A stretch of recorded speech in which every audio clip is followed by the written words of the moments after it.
Hello friends, मैं प्रेम दास business coach आपके सामने फिर से एक जबरदस्त वीडियो के साथ आया हूं। फ्रेंड्स, आज एक ऐसे स्टोरी को लेकर आया हूं जिसे सुनने के बाद हर कोई इंस्पायर हो सकता है नेटवर्क मार्केटिंग ज्वाइन करने के लिए। फ्रेंड्स, अगर आप जानना चाहते हैं कि कैसे जो मेरे सामने वाला है उसे किस तरह से समझाऊं कि वो भी नेटवर्क मार्केटिंग ज्वाइन कर ले, तो इस वीडियो को अंत तक जरूर देखना। फ्रेंड्स, ये स्टोरी उनकी है जिसे हम सब जानते हैं, जिनका नाम है धीरूभाई अंबानी। धीरूभाई अंबानी नाम सुनते ही जान जाते हैं वे एक सक्सेसफुल पर्सन थे। फ्रेंड्स, जब वो दुनिया छोड़कर गए 62,000 करोड़ के मालिक बन के गए, पर जब उन्होंने शुरुआत किया, फ्रेंड्स, हाई स्कूल के पढ़ाई तक करने के लिए उनके पास पैसा नहीं था, इसलिए उन्होंने स्कूली शिक्षा छोड़ दी और अपने पिता की मदद करने के लिए फल बेचा करते थे। और उसमें भी जब सफल नहीं हो पाए तो पर्यटन स्थल गिरनार में वे पकोड़े बेचा करते थे।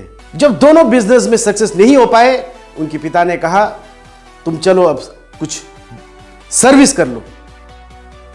तो वे उनके जो बड़े भाई यमन में थे, तो उन्हें भी मौका यमन में जाने के लिए, और वहीं पे एक पेट्रोल पंप पर काम किया। बट फ्रेंड्स, पेट्रोल पंप पर काम तो करते थे, पर उनकी सोच एक बिजनेसमैन वाली थी। उनकी सोच नौकरों वाली नहीं थी या एम्प्लॉय वाली नहीं थी।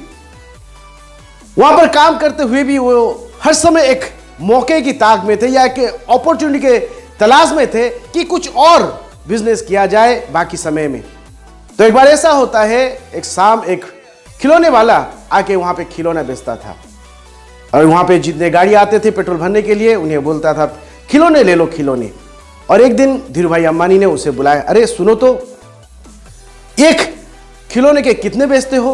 उसने कहा सर मैं 100 रुपये में बेचता हूं। तो धीरूभाई अंबानी ने कहा अरे मैं खरीदना नहीं चाहता हूं, मैं तो इसे आपकी तरह बेचना चाहता हूं, बताओ ये कहां पे मिलती है और कितने रुपए में मिलती है? तो खिलौने वाले ने कहा सर ये पास के होलसेल के दुकान में मिलती है और मैं उसे 70 रुपया में लाता हूं। तो धीरूभाई अंबानी ने कहा अच्छा दिन में तुम कितने बेच देते हो? तो उसने कहा सर मैं कभी कभी 10 पीस बेच देता हूं। तो उन्होंने देखा कि लगभग 10 खिलौने बिक जाएंगे। अगर एक खिलौने से 30 रुपया मिलता है तो 10 खिलौने में 300 रुपया मिल जाएगा। तो उन्होंने कहा अच्छा ठीक है, तो मुझे बताओ ये दुकान कहां पे है जिससे मैं जाकर इस बिजनेस को शुरू कर सकूं। तो धीरूभाई जाकर उस होलसेलर दुकान के पास जाके पहुंचते हैं और उनसे पूछते हैं मुझे खिलौने कितने रुपए में आप दोगे? तो उस होलसेलर वाले ने कहा, जैसे कि उस खिलौने वाले ने कहा था, एक खिलौने के 70 रुपए दूंगा। तो धीरूभाई अंबानी ने कहा मुझे 10 खिलौने नहीं चाहिए, मुझे बहुत सारे खिलौने चाहिए, मैं दिन में 100 खिलौने लूंगा आपसे, इसी तरह मैं आपसे खिलौने हर रोज लूंगा। तो इसलिए बताइए आप मुझे खिलौने कितने रुपए में दोगे? तो दुकानदार ने कहा अच्छा ठीक है, तो आपको मैं खिलौने 50 रुपया में दूंगा। तो धीरूभाई अंबानी ने कहा ठीक है, मैं कल लोगों को लेके आता हूं, आप उन्हें 70 रुपया में दे देना और बाकी के जो मेरे 20 रुपया है, जैसे आपके साथ मेरी बात हुई थी, 50 रुपया में आप मुझे दोगे और बाकी के 20 रुपये में बाद में आके आपसे ले लूंगा। और धीरूभाई वहां से वापस अपने पेट्रोल पंप पर गए और वहां पे जितने कर्मचारी थे उन्होंने उनसे बातें की और बताया ड्यूटी ऑफ होने के बाद हमारे पास जो बाकी समय रहते हैं, अगर हम चाहें तो हमारी यहाँ तनख्वाह के बाद भी कुछ एक्स्ट्रा इनकम हम कर पाएंगे। यहाँ पे अपने पेट्रोल पंप पर जो यहाँ पे गाड़ी आते हैं उनके बेच सकते हैं, या जहाँ पे रेड लाइट जलती है वहाँ बेच सकते हैं, या बाहर जाकर कहीं पे भी हम अगर खिलौने बेचे एक्स्ट्रा इनकम हम कर सकते हैं। सो इसलिए उन्होंने कहा अगर हम खिलौने बेचते हैं तो खिलौने से हमें अच्छी खासी इनकम हो जाएगी। एक खिलौने से हमें लगभग 30 रुपया, या दिन के अगर 10 खिलौने बेच देते हैं वहां से हमें 300 रुपए मिल जाएंगे। तो उन्होंने कहा ठीक है हम जरूर इस बिजनेस को करेंगे। और वहां पे 10 आदमी आए थे तो उन्होंने 100 खिलौने खरीद लिए। तो इसी तरह वे रोज आते थे, खिलौने खरीदते थे और खिलौने बेचते थे, और इसी तरह उनकी बिजनेस चलती रही। अगर हम देखें उन लोगों की हर एक दिन, अगर एक खिलौने के हिसाब से हम देखें तो 30 रुपया मिलता था और 10 खिलौने में उनको 300 रुपया मिलते थे। अगर आप बोलेंगे तो बहुत ही बढ़िया है, पर यहां पे धीरूभाई अंबानी ने एक बिजनेसमैन वाली चाल चली। उन्होंने क्या किया, अगर उनका इनकम यहां पे देखें यहां पर धीरूभाई अंबानी को क्या मिलता है? अगर उनकी इनकम को देखें, अगर एक आदमी से उन्हें 20 रुपया मिलता है, अगर वही आदमी 10 पीस बेचता है 200 रुपया मिलते हैं। अगर 10 आदमी 10-10 पीस करके बेचते हैं, 100 खिलौने बिक जाएंगे, 2000 रुपया प्रॉफिट होता है। तो फ्रेंड्स, बात इतनी में नहीं रहती है। जब आसपास के बाकी पेट्रोल पंप वालों ने सुना कि लोग ऐसे खिलौने बेचकर पैसा इनकम कर रहे हैं या एक्स्ट्रा इनकम कर रहे हैं, तो उन्होंने भी आके पूछा, अरे आप लोग खिलौने बेच रहे हो, बताइए उससे क्या बेनिफिट मिलता है। तो वे धीरूभाई अंबानी के पास उन लोगों को लेके आए और धीरूभाई अंबानी ने उन्हें वही किया जो दूसरों के साथ किया था। वे उन्हें लेकर उस होलसेलर के पास गए और वे भी वहां से खिलौने खरीदे और बेचे। सो फ्रेंड्स, देखिए एक बात यहां पे सामने आती है, यहां धीरूभाई अंबानी ने क्या किया?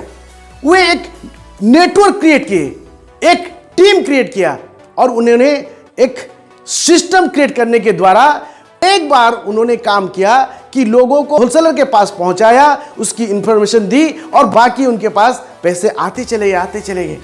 लोग वहां पर 3-3 घंटा मेहनत करते थे और 300 रुपया मिलता था, उन्हें 300 रुपया मिलता था। पर धीरूभाई अंबानी को वहां पर अगर देखे 10 आदमियों से 2000 मिलते थे। फ्रेंड्स, यही है नेटवर्किंग, यही है पैसिव इनकम।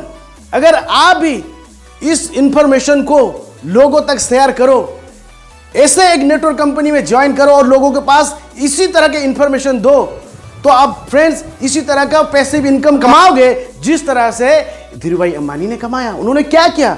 वे कुछ नहीं किया, उन्होंने बस एक सिस्टम क्रिएट किया।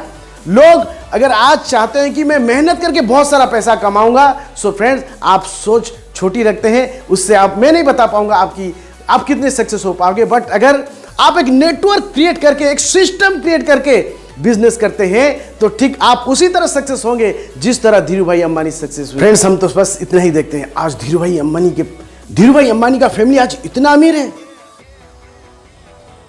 फ्रेंड्स, अगर वो अमीर बन पाए, उनकी सोच बिजनेसमैन वाली थी।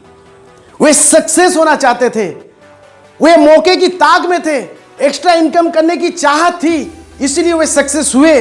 फ्रेंड्स, अगर सक्सेस होना चाहते हैं, अगर हम भी अपना नेटवर्किंग बढ़ाना चाहते हैं, सो फ्रेंड्स मैं जानता हूं ये वीडियो आपके काम में आने वाली है। मैं चाहता हूं इस वीडियो को आप अपने लोगों के साथ शेयर कीजिए, आप अपने व्हाट्सएप ग्रुप में शेयर कीजिए, ताकि वे भी लोगों के पास इस वीडियो को शेयर करें, जिससे कि लोग इसे सुनकर नेटवर्किंग ज्वाइन करें और आपकी टीम भी बढ़ेगी और आप भी सक्सेस हो पाएंगे। सो फ्रेंड्स, मैं चाहता हूं अगर आपको वीडियो अच्छा लगा तो जरूर इसे आप शेयर करें और इसे सब्सक्राइब करें और बेल की घंटी को दबाना ना भूलें।